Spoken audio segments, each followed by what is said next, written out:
Let's get it. Okay, so once again, good morning, everybody. Welcome to the Friends of Bukit Kiara webinar that will be featuring Professor Darryl Jones. A little bit about Darryl. He is, if my slide will move, you'll be able to see. So with us today, we actually have Professor Emeritus Darryl Jones, who is if I remember correctly, an urban behavioral ecologist. And he's worked for 34 years at Griffith University in Brisbane, but currently lives in TTDI. In fact, I believe he's done many walks around Taman Rimba Kiara to be able to know, just like that as well, what Leon was referring to. So overall, he is an ecologist, a researcher, a public speaker, and an author who has published almost 200 scientific papers and 7 books. And his ongoing mission is to encourage people to see the wonder and value of nature wherever they are, even in the middle of big cities. And I think just like to add at the start of this as well, one exciting thing with this webinar is that it will actually be followed by physical walkabouts at a later time while we lock in dates. So have a good listen, and on to you, Prof. So should I start now? Yep. Okay, I'll share my screen. Definitely.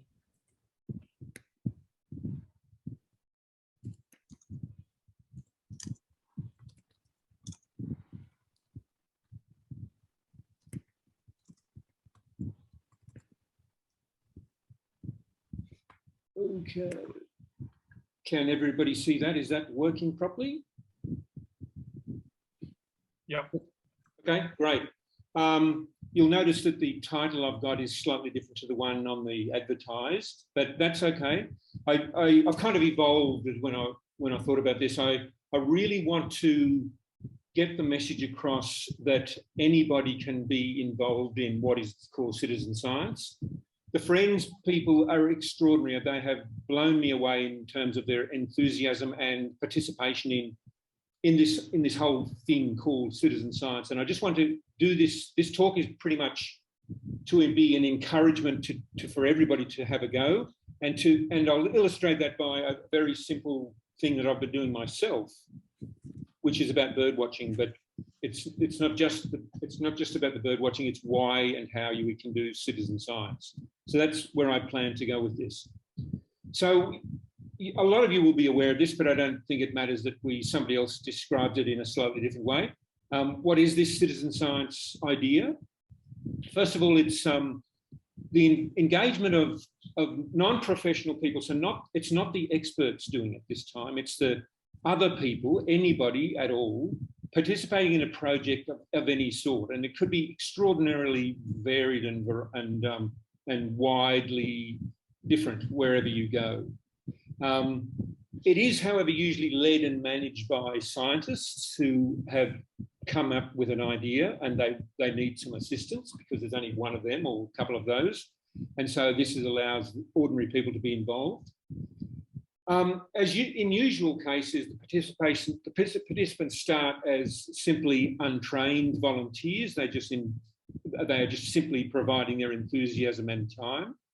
But as time goes on, those participants will learn enormous amounts of things. They'll learn new skills, they'll learn new species. Many different things will happen in a really positive way. So I think, and I've been involved in a lot of these projects, probably the most wonderful thing as the scientist is to see people suddenly discovering that they didn't think they had any abilities themselves, but they do, and they can contribute enormously important stuff just by being involved. And yeah, as I've said, they learn skills and they make connection through their participation. And lots of people can tell you how many friends they've made by being involved in a citizen science project. Now, none of this will be of any surprise to anyone involved in this friends group, that's for sure.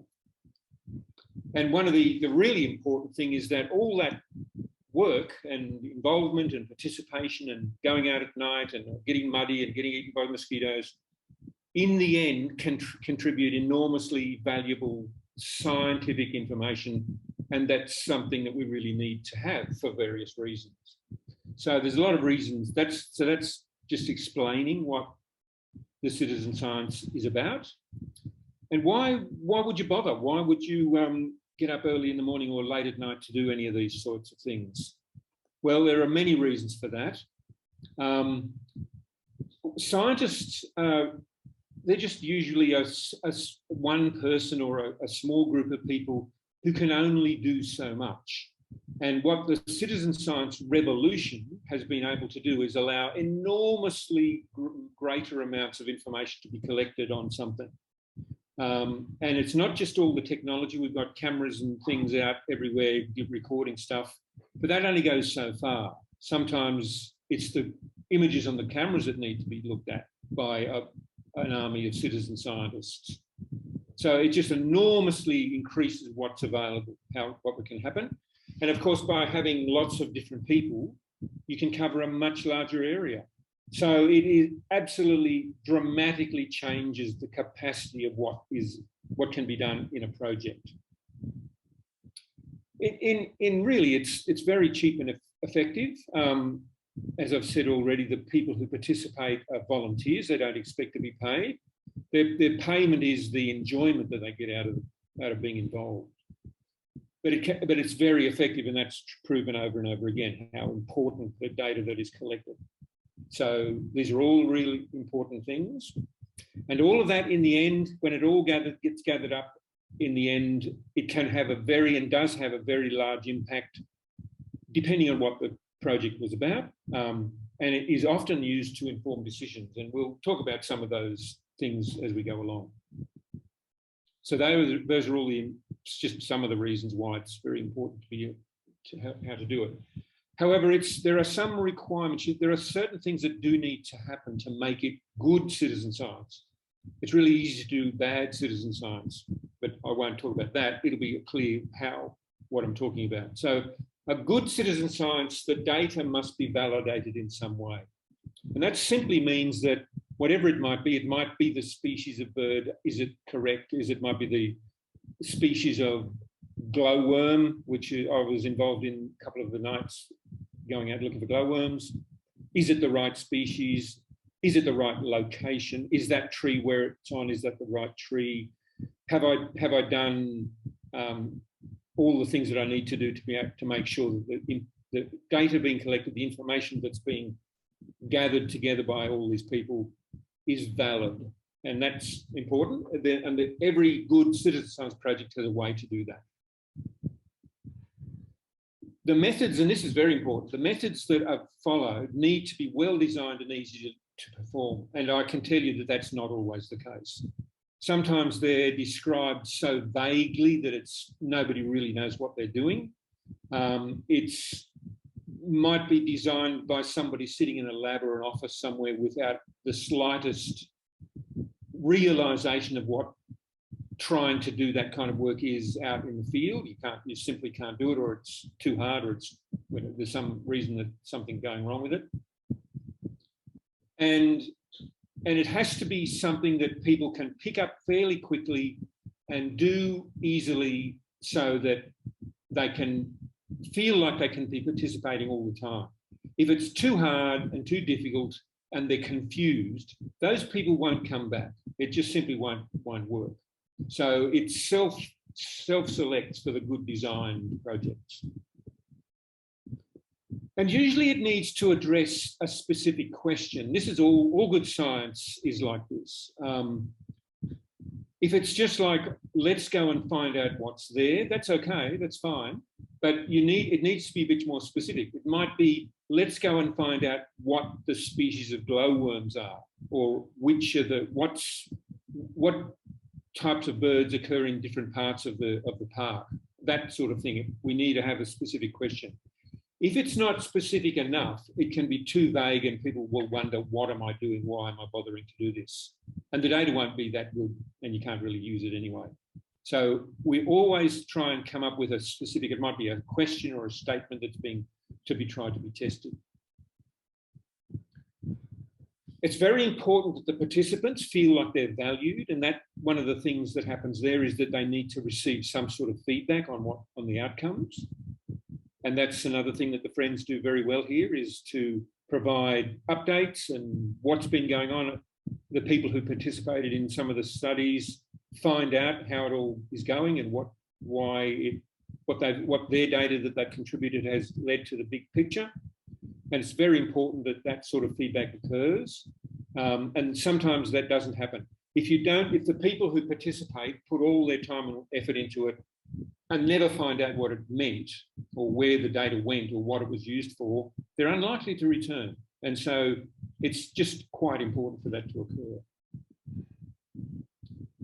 And ultimately, those participants who've been involved for a little bit, who've been getting some feedback, who learn more and more about the project, most of these people will say, I see what's going on here. I understand what this project's about now.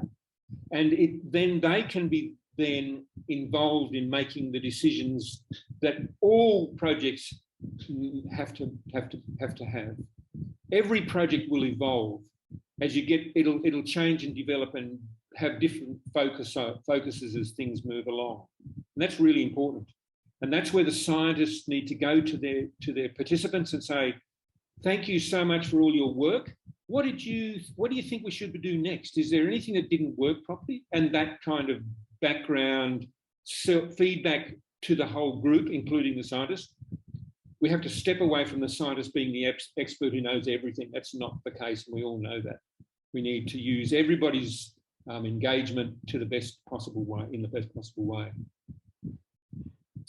So the original citizen science project, I didn't know that that's what it was at the time, was this thing called the Christmas bird count, which was developed in the United States back in 1890. I've got that wrong. It should be 1890. 1990 is not very interesting. 1890. And it's been going ever since. And that is simply a bird watching. Complete amateurs go out looking for birds in the same site. A site is a circle. It's about in America, it's 5 miles in diameter. And they've set these up all over the place. And so teams of people will go to the same spot every year to do a bird watching count. And then all that data is gathered together and analysed by the scientists who run the project. Now, the really cool thing about this is because the sites get used year after year after year, the amount of information now about changes in bird populations is just extraordinary. The detail now that is able to get out of this is fantastic. And so there's been lots of different other projects that kind of mirror the Christmas bird count around the world, but none are as big and as successful as this one. So last year, and it's done at Christmas time, so it's in the middle. That's the other thing that I didn't appreciate living in Australia, and in Malaysia you won't appreciate it as well. It's done in the middle of winter over there in the United States. So it's all often snowy and everything. So it's cold and difficult, and people, you wouldn't think that they'd move away from their roaring fires to go out, but they do. Last year, 72,000 people visited 2,459 sites and recorded 44,000 birds of 664 species. Now there's just a whole big lot of numbers, but that's amazing. It's absolutely amazing. And as a result of this, there has been to date, so in over 100 years now, 63 million birds have been counted. Now, it'll take a while for our project to get up to those kind of numbers, but we could, if we kept going for 150 years, we could get up there as well. And we've got more birds, and they're more interesting than the birds in America anyway. Anyway, let's go. So I just wanted to introduce you to the very first of these projects that is still going on all to this day. Oh, and of course, 350 research papers have been published as a result. The important point about this is those papers wouldn't exist unless this had been a citizen science project. The there's no way a couple of scientists, no matter how enthusiastic and clever they are, could ever count that many birds. It's just not going to happen. So this is just a good, spectacular example of what can happen if you persist. So let's get back to where we are then. How can citizen science help Bukit Kiara? Now, you know the answer to that already, but I'm just going to reiterate what you already know. Just to remind you, because you sometimes forget how important this place is and what sort of contribution you can play. So in a sense, the very simple statement is that we need lots of reliable data on all the biodiversity of this park. We need that because that's the weapon we're using against development, and about all the different pressures and stresses and threats that Bukit Kiara is facing at every moment. We need lots of this good data so that we can refute some of the things that are said. And people like Dr. Cribben have been absolutely just essential in organising that sort of thing.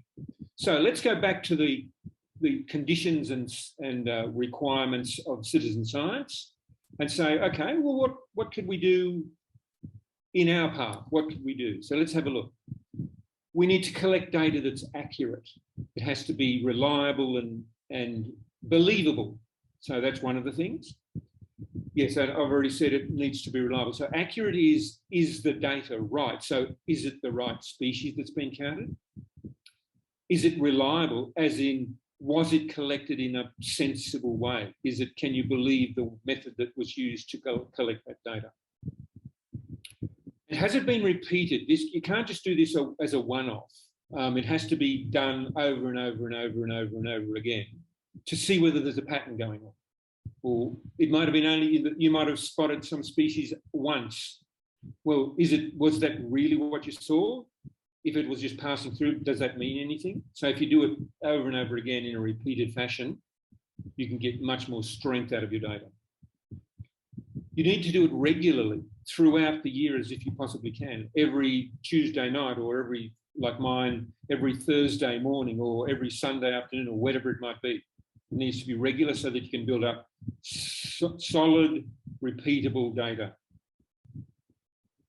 And here's something that a lot of people don't really understand, is that it needs to be done at equal effort. There's no point going out for me and doing a bird count one day that takes 10 minutes because I'm in a hurry, and then the next day 5 hours because I can just very, very slowly walk around. You have to put in the same amount of effort each time so that all the other things that are above, it's accurate, reliable and repeated and regular, all those things come into play. So as we think about a project, we need to think about all of those things. And I'll describe how I achieve those things with my small project. So let's talk about my small project. This is just my bird watching wanderings. It started when I was in lockdown, and then I couldn't get into the park because the park got closed, and I did it from the outside. But anyway, I just got really addicted to seeing what's there. It was so different to anywhere else I'd ever lived in the world. I should say that I've got a lot of rainforest experience in Malaysia by taking students to Borneo for nearly a decade. But it's very different. Well, central Sabah is very different to Bukit Kiara, I'll tell you that. But it turns out to be no less interesting. So there's our park, and here's the route that I take. So this is, I put all my data into a thing called eBird, and anyone can register with eBird. And I'm going to recommend that you do that if you're interested in birds in any way at all. That's the route I take, and I take that route every time. So that's the reliable side of it. So I'm just talking about a small project that I do as an illustration of what's possible by anybody if you follow a few simple rules. So here's my methods, and there's the things that we need to do as we go along. So here's what I do. Is it accurate? Well, I am an experienced bird watcher. I've known birds in Malaysia for a long time now. And so that's one thing I can do. I can be fairly sure that I'm accurate about what's going on. And that's going to be a concern for some people who don't feel like clever enough or have enough experience to accurately estimate or identify the birds that they're seeing. That's all right. That's why you'll have some assistance from people like me or other things like the bird books that are available or the websites or the apps now that are everywhere that you can use. But you do need to be careful about that. It's reliable, and what I use, as I've mentioned, is a thing called eBird, which is just a way it comes up every time I start. I just open up a new checklist, it's called, in eBird, which is run by the Cornell Lab of Ornithology in America, the people who have the most experience with citizen science. And the great thing about that is it gives me a list of all the possible species. Now, one problem with bird watching is we get overexcited. We're thoroughly enthusiastic people, too enthusiastic some of the time. And you see something that you haven't seen before and you go, oh my goodness, that's got to be a, and it's not, because that thing doesn't actually occur in this part of the world. Because you look up your eBird map and it says, sorry, that thing doesn't occur within 1,000 kilometres of here. And you go, oh no, it must be the boring thing I saw last week. That's all right. That means it's reliable. But there's ways to check that. So I do my surveys every Thursday morning, unless I'm overseas, which I've been overseas a couple of times recently. So it's mostly done at that time, and I try and start 8 o'clock on the dot before it's too hot. It would be better to do it slightly early, but I just can't. But slightly earlier is getting too dark. So it's got to be enough. Early morning is the best time to study birds anywhere in the world, not just here, because the birds have such a ferocious metabolism. They need food desperately straight away as soon as they wake up. That they're at their busiest and therefore the most likely to be seen first thing in the morning, as soon as it's first light. But if it's too dark and too early, you can't see them. So 8 o'clock's a good compromise for still early enough, they're still busy out finding food, and there's enough light to be able to see them clearly.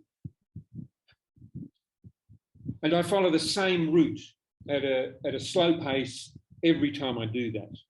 And that you saw the route on the map.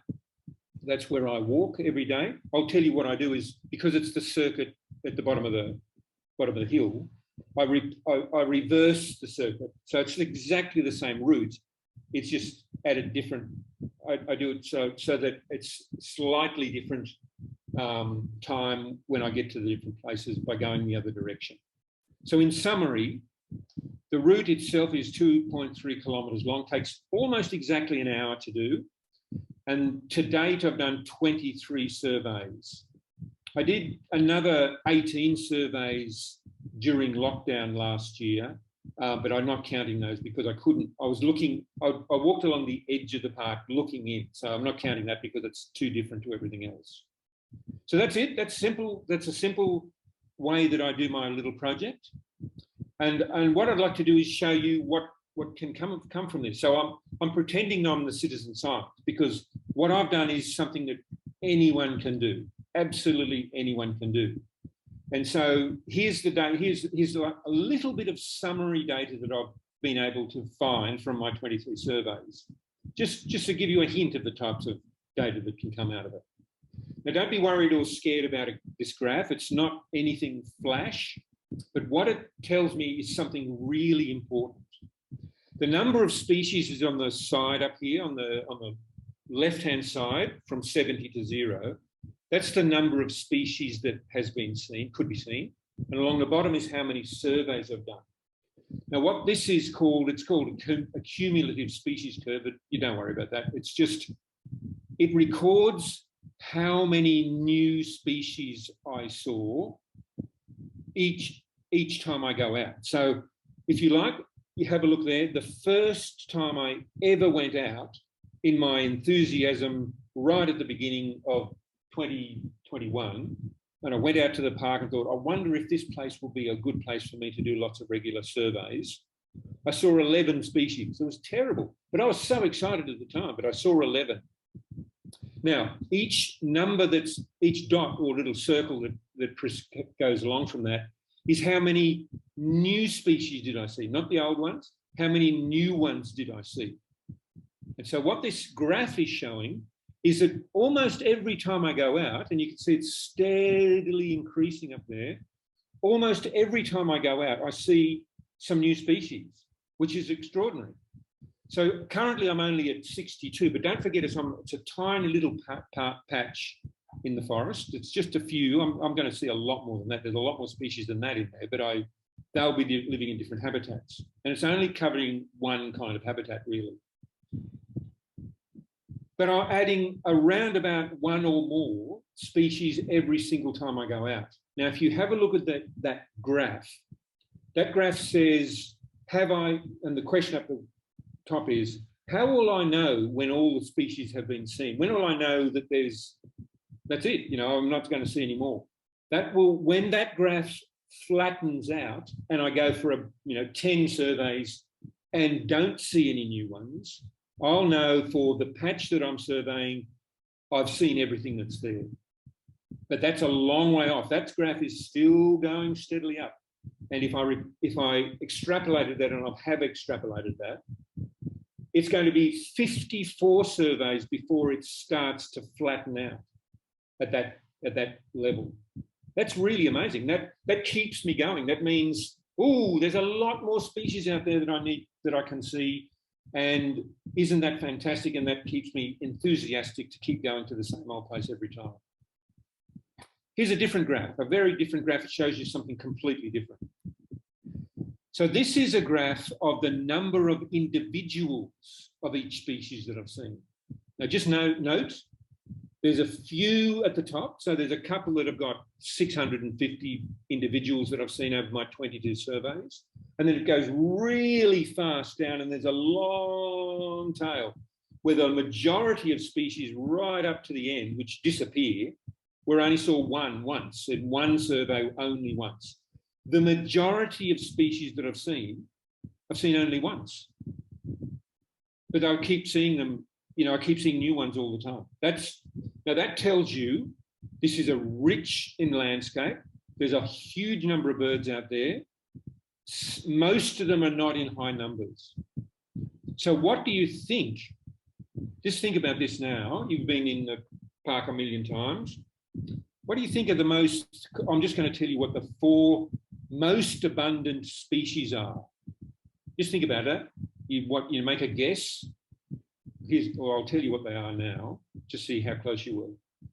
The most abundant one was the starlings, the shining starlings, the Asian shining starlings. They're everywhere. They're absolutely ubiquitous all over the place. So they were the commonest, and I've seen 653 of them, give or take a very large number, because who knows, the count of the individuals is not accurate. So there's a thing I need to tell you right at the moment.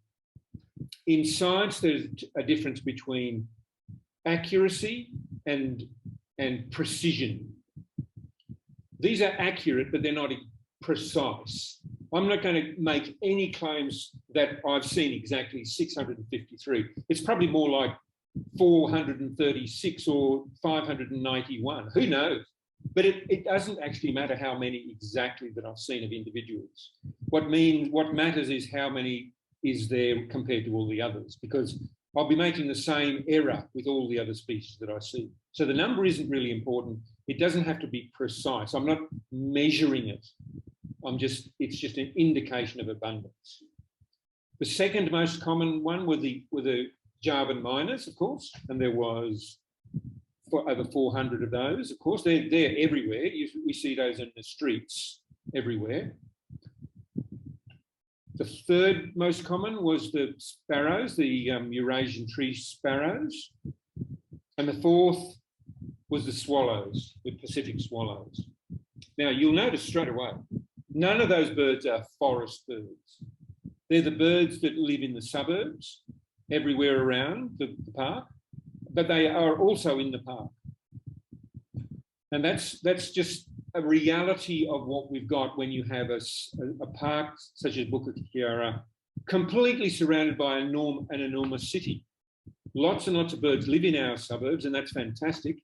And lots of them will go, as they are, deep into the forest as well. But there are lots of other birds which would never, ever go out of the forest. And they're the ones you're more likely to see. So that's just another indication of the types of data that we've got. I'm going to conclude with just a little bit about some of the special species or the groups of species that are out there. So there we are. So, all right. So I've just concluded with, if you add up all of those, the numbers of individuals of those 4 species, it comes to well over half of the species of the individuals that I've seen in the whole thing. So they totally dominate the landscape. Just 2 groups to tell you about. I could have picked all sorts of groups. I could have picked woodpeckers or bulbul barbets. There's lots of those species. Here are just 2 groups of species which are abundant. The miners, of course. So there's Javan miners, the commonest one, common miners, great miners, and hill miners. They're all found in the park. The hill miner is found only in the forest. You'll never see a hill miner out of the forest. There are lots of bulbuls. Now, the one down on the bottom is the yellow vented bulbul. It's the most abundant one. It's a very common bird, perhaps one of the most common suburban birds. It's there everywhere, but you do find them in the forest as well. But there's lots of bulbuls here. The park is extraordinarily rich in bulbuls, but bulbuls are everywhere in Southeast Asia, of course. This is just one indicator, when you've got that many species within the same group, that Bukit Kiara is a very healthy place for birds. When you've got that variety of that many different species of one group, it's looking good. And it's the same with a whole lot of other groups as well. But let's just finish up with some spectacular ones. These are the 2 probably my favourites because they're so ridiculously exuberant. The Asian paradise flycatcher. They were in the park for about a month, just a pair, but I saw them every time I went, and then they disappeared. So they were a classic migrant. Whereas the racket-tailed drongos are there all the time, making a loud racket as they sound. It's like their name, but they're wonderful birds. Everybody loves those. I think probably I'm often interrupted in my surveys by somebody who comes and says, "Are you watching birds? Did you know there's a drongo just around the corner?" And I'm always thankful for their information. But this is probably one of the most conspicuous birds. If there's drongos about, you can't miss them. They're really obvious, they're really loud, and they're really wonderful. Now that's my talk, and I'll leave it there, and you can ask some questions. I'll stop sharing the screen. Okay, over to you. Thank you, Darryl. That was a fascinating couple of minutes for, let me just hang on.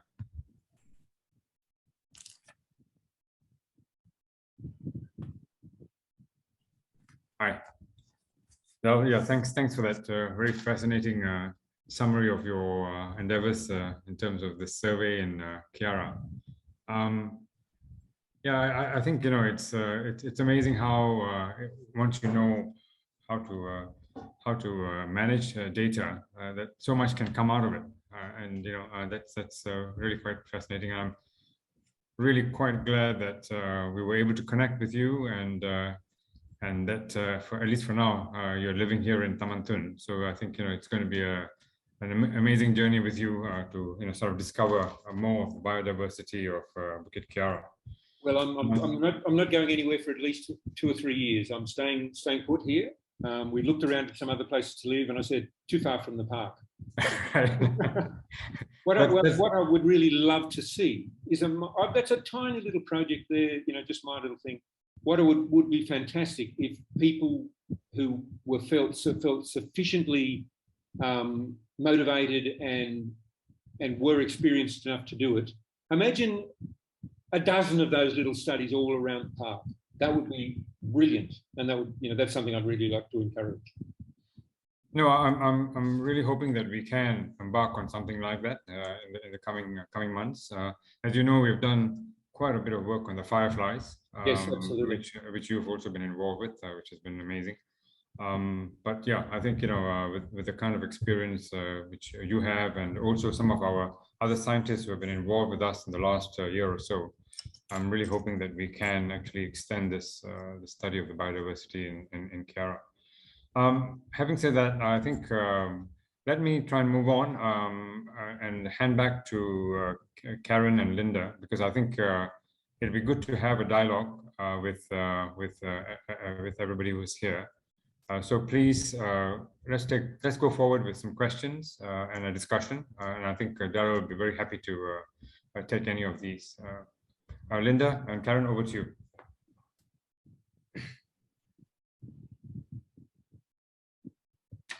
You're muted, Linda.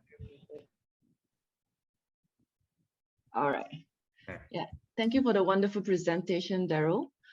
We have two questions here. Keith asks, Orioles do not visit my garden or vicinity anymore. What plants in particular attract them? And we have another question from Yok Moy asking, what is the most unusual and unexpected bird species that you have observed in Bukit Kiara? Okay, the first one is way too specific for me. If this was about, I'm an urban ecologist, so I really do understand the importance of garden planting and what attracts birds. But I don't know what's going on here yet. I mean, this is too early for me to know what's going in Kuala Lumpur. Yeah, they're probably talking about the yellow orioles, the black-naped orioles, the yellow, beautiful yellow ones. I don't know. I'll have to find out. That's exactly the sort of thing I would like to find out more about. So I can't answer that question at the moment. Somebody in the audience may already know. And the second question was, what was the most important? Well, I mean, I love those spectacular birds like the flycatcher and the rat-tailed drongo, definitely. But the one that excited me the most, I think, was the falconet. A tiny little bird of prey. It's a bird of prey about this big, about that big. So it's a falcon, and yet it preys on butterflies. So this tiny little bird of prey comes screaming down out of the sky, and instead of attacking a buffalo, it grabs a butterfly and eats it. And I've only seen one of those in the park, but I'm very used to those from Borneo, and it was fantastic to see such a special little bird of prey in our park. Right. Yokmoy also commented that there is no olive wing bubbles in the bubbles family seen in Bukit Kiara.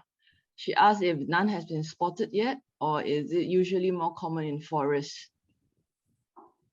Yes, I'm again, don't know too much about that. I've got the impression that particular species is only found deep in the very undisturbed forest. So one of the problems with Bukit Kiara, and we can't do anything about it, is that it's narrow, and so it's never that far from an edge. So for that bulbul species which was mentioned, they are very easily disturbed, and so you would have to go right up into the hill country to where there's undisturbed rainforest in large areas before you saw those. Great. Boon Hua has a question. Please, Boon. Hi, Boon here. Hi, Darryl. Hello. Not so much. Could you hear me? Yes. Yeah, not so much a question.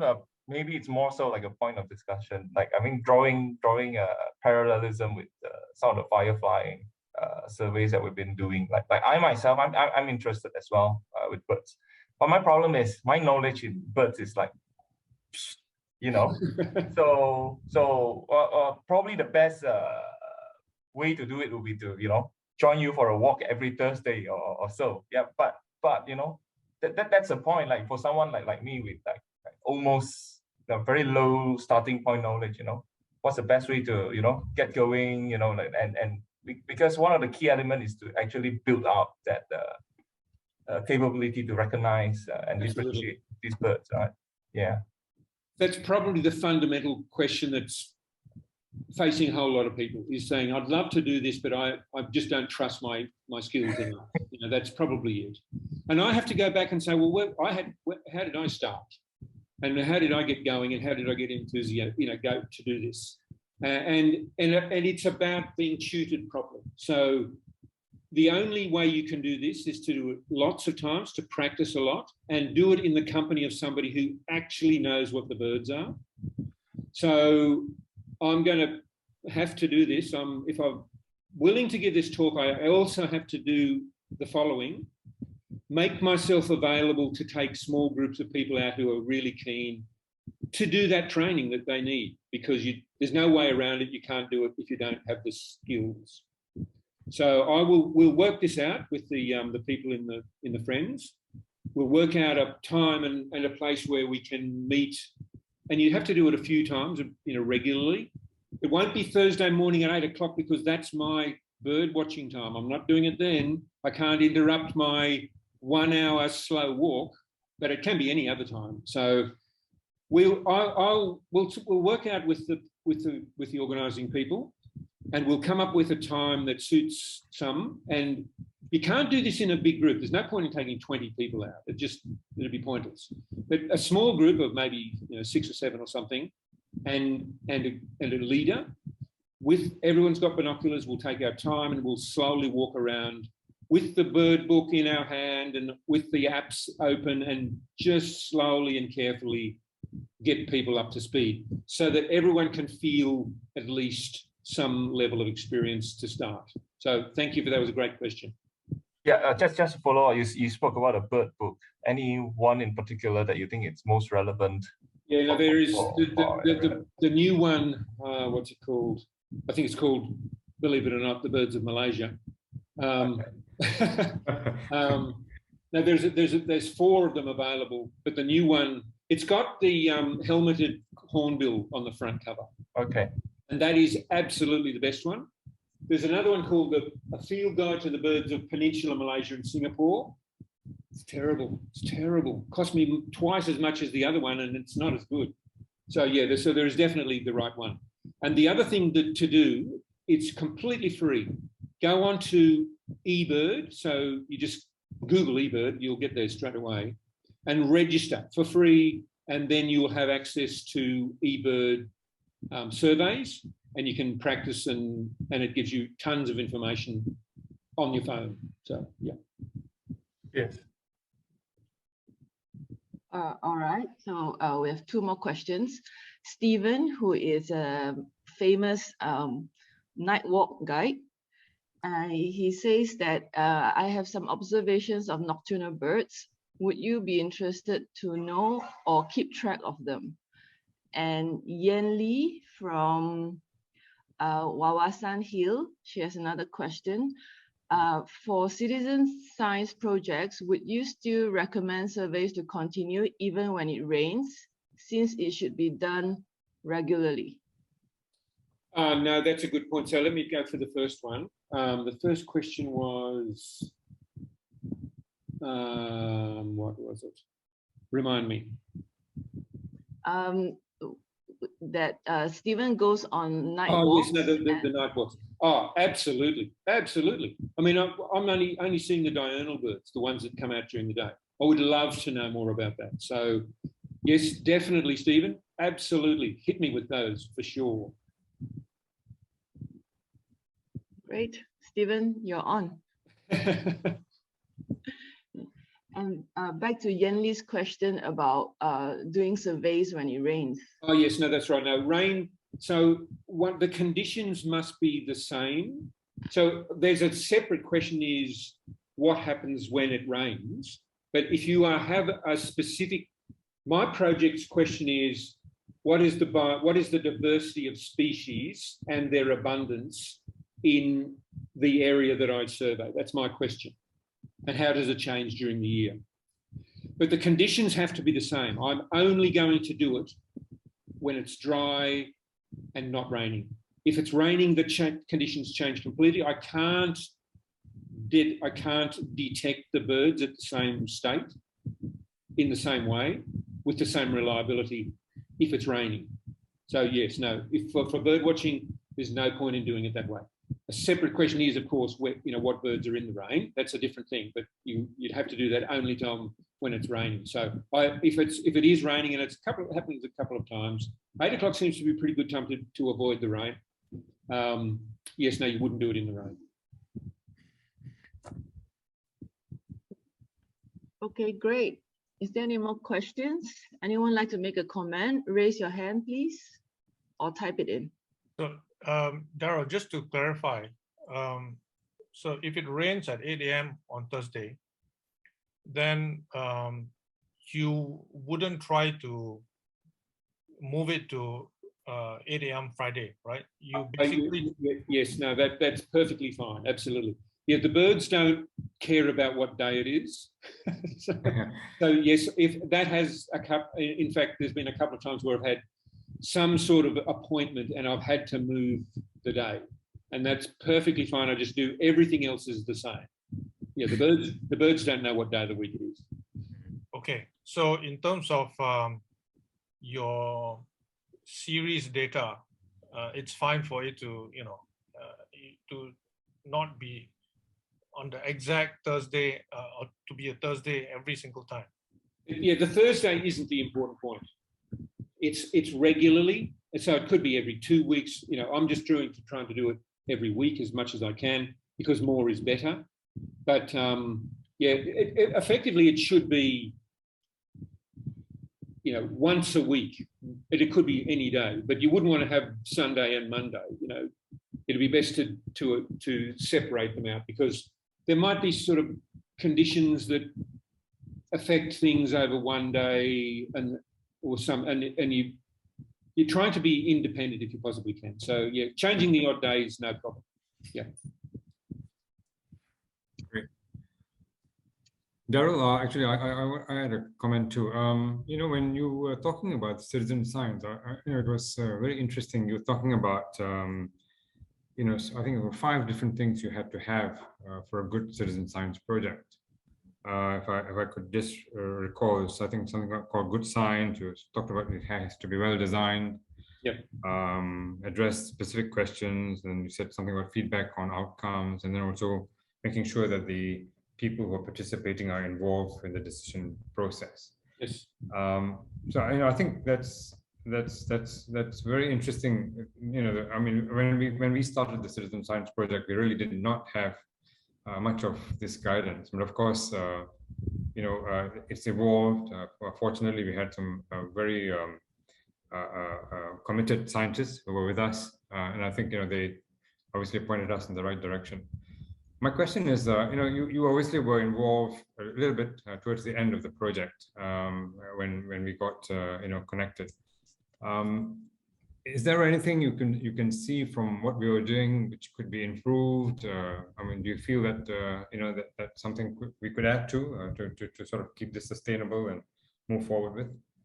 One of the most valuable thing in the whole of citizen science is enthusiastic participants who keep coming back. That's absolutely essential. There would be too many projects around the world which attract a whole lot of people to begin with. The initial thing is great. People turn up and it's great, but they don't stay. And there's been a lot of research about, so why don't those people continue to do it? And it all comes back to being valued and to being to know what your contribution is making, that it's worth it, that the effort that you put in is worth it because it's going to lead somewhere. And so that feedback is just a simple phrase to use, but it is really important that the people who do these projects feel that they are valued and that they are contributing to something that's bigger than them. And so there's got to be all sorts of ways to then include them in feedback in terms of progress, letting them know what's been going on, thanking them for the work that they do. All that kind of stuff is very important, because it's too easy to attract a whole lot of people who then think, well, they didn't even, I spent all those weeks out there and no one even contacted me to say, well done. I'm obviously, it doesn't matter anything to me. So that people management side of things is probably the most important thing of the lot, is to keep people interested. Thank you, Darryl.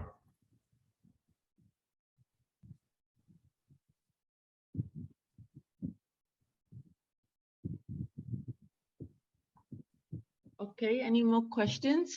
This is your chance.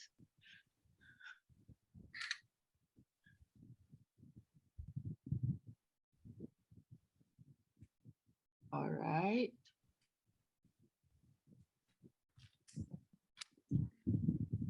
I have a question actually. Please go on. Kevin. Okay. All right. So Darryl, I mean, you shared a lot about definitely, the methodology and your approach to citizen science, but I actually am a little bit curious about yourself. How did you, get an interest, a lifelong interest in birds or ecology? If you don't mind sharing a little bit about your background as well. Sure. So I grew up in a small country town in Australia, far from the coast, a dry country place where there was not much natural land around, and not many. It was an agricultural landscape, just growing wheat and having sheep and that sort of thing.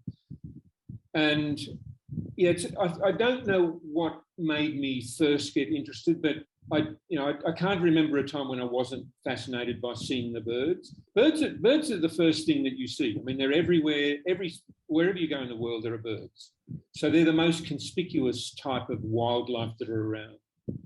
And at an early stage, I started to notice those things, and I also started to notice that when you went to different places, there was different types of birds. Now, when I began, I had no skills at all, and nobody who was interested in that. So I spent a lot of my early years, just as a child, without anybody to talk to. If I tried to talk to my cousins or uncles or members of my family, they just thought I was wasting my time. Why would you care about that sort of thing? So I got no encouragement whatsoever until I went to university, and that's where it really started. And I met a whole lot of other nerds who thought about the same sorts of stuff as I did. And then we all, in our nerdy way, went off bird watching together, and that's where it took off. But it's a good question, and in fact, I've literally just finished a memoir of my life about as being an urban ecologist, which is about to come out. So that'll come out in September, and that explores all those questions as well. So that was a good question to ask me. Thank you. And I have a follow-up question as well, because I understand you spent, as you said, almost 10 years in Sabah, right? Which is a very rich spot for biodiversity and wildlife. Could you share a little bit about what you saw there, what it was like there, for some of us who maybe have never been to Sabah or the Maliau Basin? Yeah. So it's almost impossible to believe that I got paid to do this, but I took 18 students, and 18, why 18? Because 18 divides into 3 really nicely. So you got 3 groups of 6, perfect for us. There are 3 academics, and every year we took a group of students to Sabah. We went to Maliau Basin, right in the center, the geographical center of Sabah. An unbelievable place, because it really only got explored in the 1990s, and yet there's a research station there now, and it's like a basin. It's literally like a crater, but it's not formed by a meteorite. But it's completely undisturbed. Even the indigenous people never went in there. There was one bad river, but they didn't go there for religious reasons. There was something scary or something about the place, and they didn't go there. So the wildlife in this place, the landscape in the place inside the basin, has never, ever had human interference of any kind. This is probably one of the only places on the planet where it is literally possible to walk off the track and be the only human that's ever been there. That's extraordinary. In your own country, that place exists. So that was an amazing place to go. We didn't know it was so special until we started going there. And so every year we would go back there, and we were able to contrast. Outside, there was some secondary forest, which is places where they'd been cleared and the forest had grown up. So what we did was, the point of the project, of these trip, was to take enthusiastic, high-achieving ecology students, undergraduates, out to the tropical landscape to learn the skills and techniques of surveying animals, and to also learn about the tropics. Where I'm from, Brisbane is in the subtropics, so it's not temperate at all. So we're used to rainforest and that sort of thing. But a tropical, rainforest is extraordinary when you see an undisturbed one. The forest there is the highest in the world. It's the average height of the canopy is 50 meters. And that's unbelievable. And in fact, the tallest tropical tree was found on our site where we used to visit. That tree was 96 meters high, a single tree, 96 meters high. It's since fallen down, but that's incredible. Now that's where we went. We took the students there, and I was unsurprisingly the guy in charge of the bird watching. But we always had a local guide who worked for the research station, and he was with us all the time. Wherever you went, mainly because of elephants. So there are rampaging elephants who don't like people very much, and for safety reasons, we had to have a member of staff with us. But the guy who came with us every time we went out, he knew his bird calls brilliantly.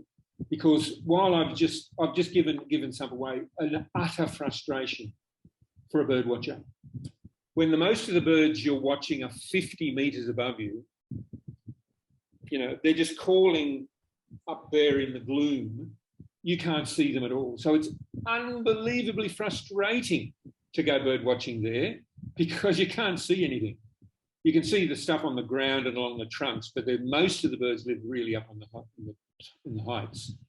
So we were very much reliant on the guides who knew all the songs and the bird calls, and they could tell us what they were. So we learned, and that was a good challenge because we compared the untouched forest inside the basin to the secondary forest outside the basin, and and found all sorts of differences as well.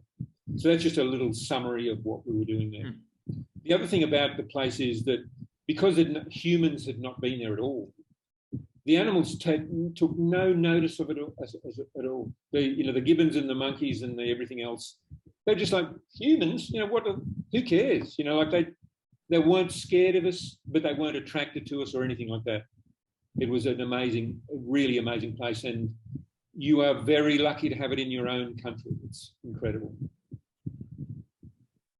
Darryl, just to follow on from that, what prompted the work in the first place? I mean, how did you get funding for this? How did this all come about? Just for interest. That's a good point. So it started because a professor prior to me, his primary interest was the invertebrates, the insects that lived in the canopies of forests. And he had been all around the world climbing up into the canopy of tall forests and seeing what lives up there and discovering literally hundreds of species that no one's ever even knew about because they only live up in the tops of the forest. And so he had a series of places, and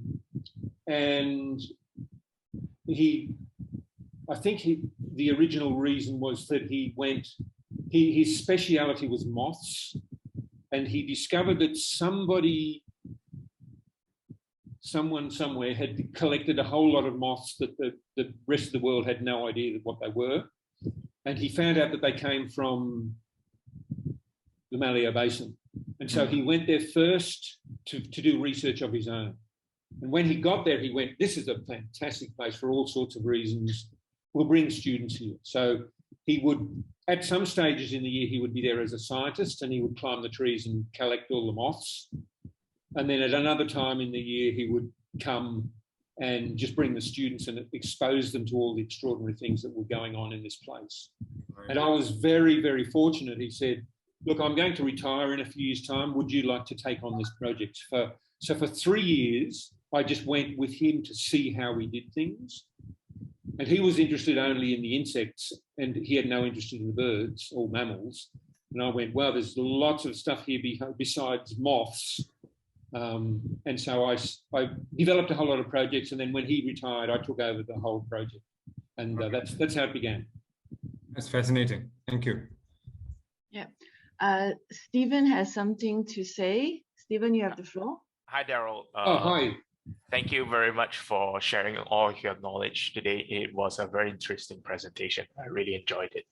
I asked a question earlier with regards to some incidental data that I've collected while out on my night walk. I have some bird observations. Perhaps you've answered this already, but yeah, I was interrupted by a phone call. So would you be interested to know some of the birds that I've seen like here and there? The answer is fairly obvious. Yes. I'd be very, very interested in knowing. Absolutely. All right. Stephen, were you at the talk? The firefly thing? Firefly. Were you there? I remember you. Absolutely. Okay, sure. Yeah, yes. No, I would love to see that stuff. Absolutely. Yeah. All right. So I've got some full resolution photographs that I could send to you. The EXIF data will be able to tell you the time of observation. Okay. But it's just that I don't have hyper precise location data as to where I saw each and every one of the observations. But that's all right. We can work out approximately where they are. That's fine. That's fine. It doesn't have to be, unlike the fireflies. The precision of the location isn't so important with birds because they move around over large areas anyway. So that's fine. All right. Yeah, for some of the more iconic birds, I think I remember fairly well where I found it. Yeah. All right. So I will separately. I'll give you my email address. Great. Yeah. Okay. Yeah. I'll email my pictures to you. Okay. Great. Thank you.